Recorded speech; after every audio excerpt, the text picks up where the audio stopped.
Press the bell icon so you can stay notified whenever I upload a new video. Helen Keller was born on 27 June 1880 in Tuscumbia, a small town in northern Alabama.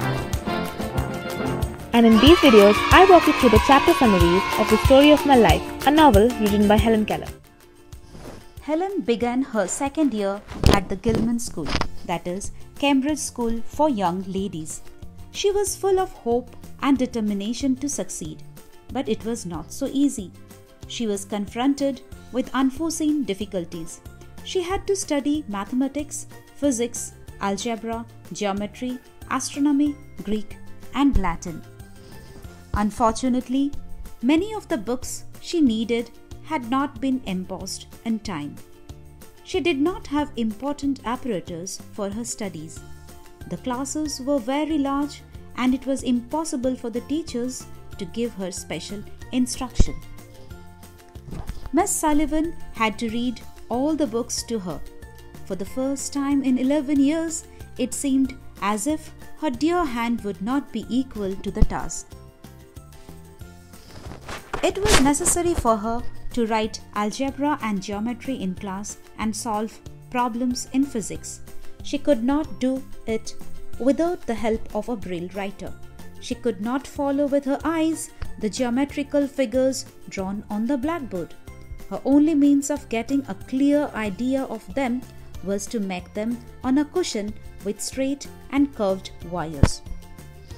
She had many more difficulties. However, little by little, her difficulties began to disappear. She got the embossed books and other apparatus. She started her work with renewed confidence. Mathematics was the only subject that created problems for her, as she did not have aptitude for that discipline. Mr. Gilman wanted Helen to spend at least 5 years in his institution, as he felt Helen was working too hard and that she was overworked and might fall ill. She should not take final examinations of Radcliffe with her class.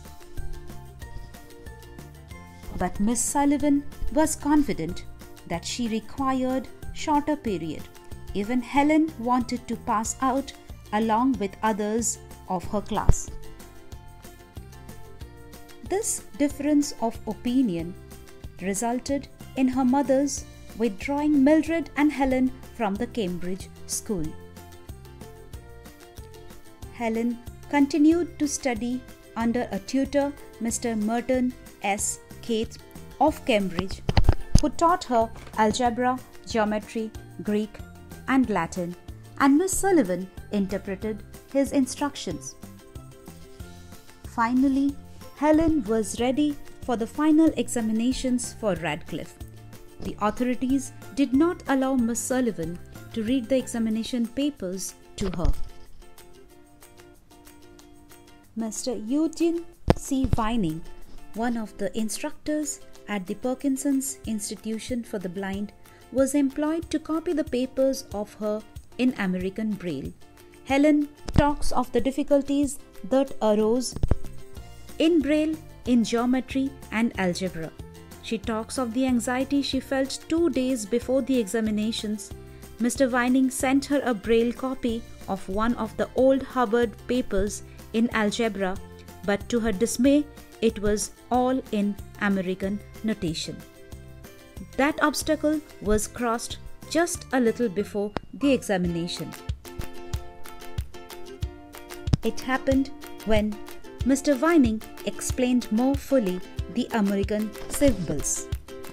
She explains that her chief difficulty was in geometry and that she had an even harder time with algebra. She had not been trained to write examination papers, as Mr. Keith had relied too much on her ability to solve problems mentally rather than in written. To conclude, Helen says that she does not blame anyone, as the administrative board of Radcliffe did not realize how difficult they were making her examinations, nor did they understand the peculiar difficulties she had to surmount. Here is the glimpse of the main points of this chapter. If you like this video, please subscribe and like. And for more such videos, you can click here. Till then, bye.